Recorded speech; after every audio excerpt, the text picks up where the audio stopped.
नमस्कार, मैं अब्रारुल हक रहमानी। आप देख रहे हैं नेक्स्ट 9 न्यूज़। आज हम बात करेंगे उस नेता की जो फर्श से अर्श तक कैसे पहुंचा।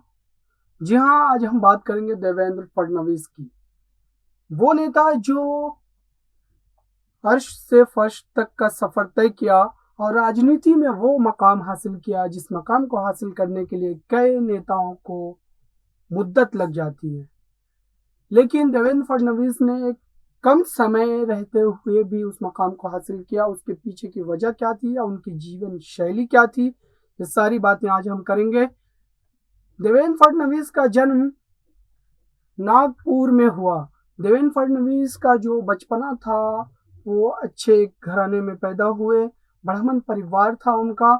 उनके पिता जो थे गंगाधर राव फडणवीस नागपुर के विधान परिषद के सदस्य के रूप में भी कार्यरत थे। और जब फडणवीस जवानी की उम्र को पहुंचे तो उन्होंने नागपुर के नेशनल लॉ यूनिवर्सिटी में दाखिला लिया और उसके बाद वहां से अपनी वकालत की पढ़ाई शुरू की। पढ़ाई खत्म करने के बाद उन्होंने वकालत के पेशे को इख्तियार न करते हुए एबीवीपी के एक सक्रिय कार्यकर्ता के तौर पर जुड़ गए और फिर लगातार उसके लिए काम करते रहे। यहाँ उनके बारे में बताया जाता है कि वो उस समय के नेताओं के पोस्टर चिपकाया करते थे और उस समय जो प्रचार प्रसार करने का माध्यम था, दीवारों को रंग रोगन करके उसके ऊपर प्रचार किया करते थे। और लगातार उस सफर को तय करते हुए वो एक बड़े प्रदेश के मुख्यमंत्री के रूप में हमारे सामने आए।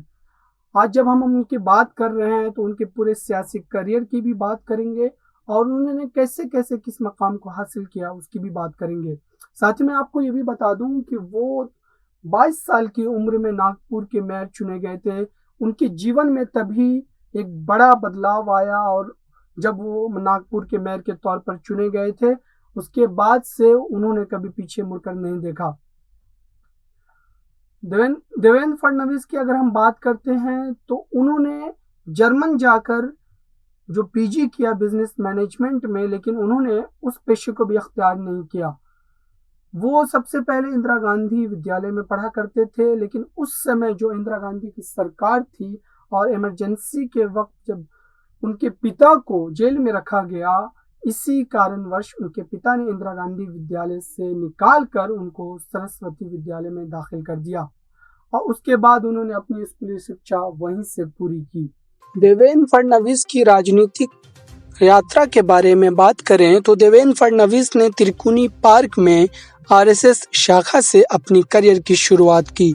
वह एक वार्ड अध्यक्ष के रूप में भाजपा की महाराष्ट्र इकाई में शामिल हो गए।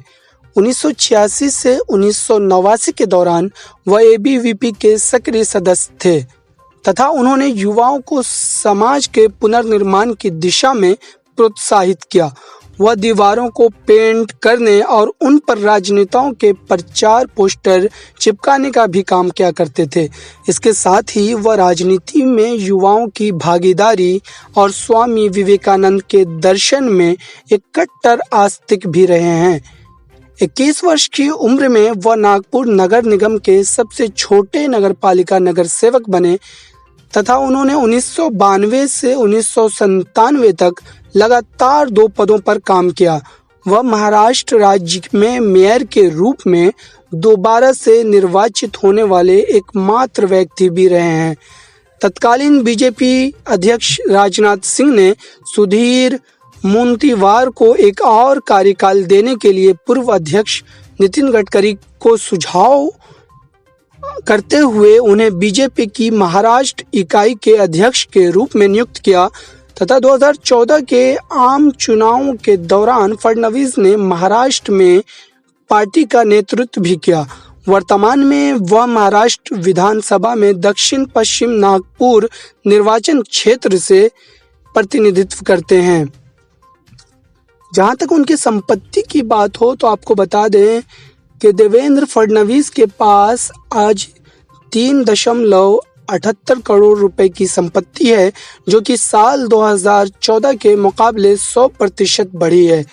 इस बात का खुलासा तब हुआ था जब अपने नामांकन पत्र भरने के दौरान फडणवीस ने चुनाव आयोग को अपनी चल अचल संपत्ति से जुड़ा हलफनामा पेश किया था, जिसके मुताबिक साल 2014 के 1.81 करोड़ रुपए की तुलना में उनकी संपत्ति आज 3.78 करोड़ रुपए के बराबर है। मुख्य रूप से जमीन की कीमतें बढ़ने की वजह से ऐसा हुआ है। सीएम फडणवीस के बैंक में 8,29,665 रुपए, जबकि सीएम फडणवीस की पत्नी अमृता मुंबई एक्सिस बैंक की वाइस प्रेसिडेंट उपाध्यक्ष और पश्चिमी इंडिया की कॉरपोरेट हेड भी हैं। अमृता की संपत्ति 99.30 लाख रुपए हैं, जबकि बैंक बैलेंस की बात करें तो सीएम फडणवीस के बैंक में 8,29,665 रुपए हैं, जबकि उनकी पत्नी के पास बैंक में 2.33 करोड़ रुपए हैं। आपको बता दें कि देवेंद्र फडणवीस को बहुत सारे पुरस्कार से भी सम्मानित किया जा चुका है। देवेंद्र फडणवीस को 2002-03 में राष्ट्रमंडल संसदीय संघ द्वारा वर्ष 2002 और 3 में इस पुरस्कार से सम्मानित किया गया था। सर्वश्रेष्ठ संसदीय पुरस्कार देवेंद्र फडणवीस को मिला था। मुक्तिचंद पुणे द्वारा स्वर्गीय प्रमोद जी महाजन की स्मृति में सर्वश्रेष्ठ संसदीय पुरस्कार, प्रणव परिवार नासिक द्वारा राजयोगी नेता पुरस्कार। तो ये थी देवेंद्र फडणवीस की एक राजनीतिक यात्रा और उनकी जीवन शैली। फिलहाल के लिए इतना ही। देखते रहिए ताज़ा तरीन खबरों के लिए नेक्स्ट 9 न्यूज़। धन्यवाद।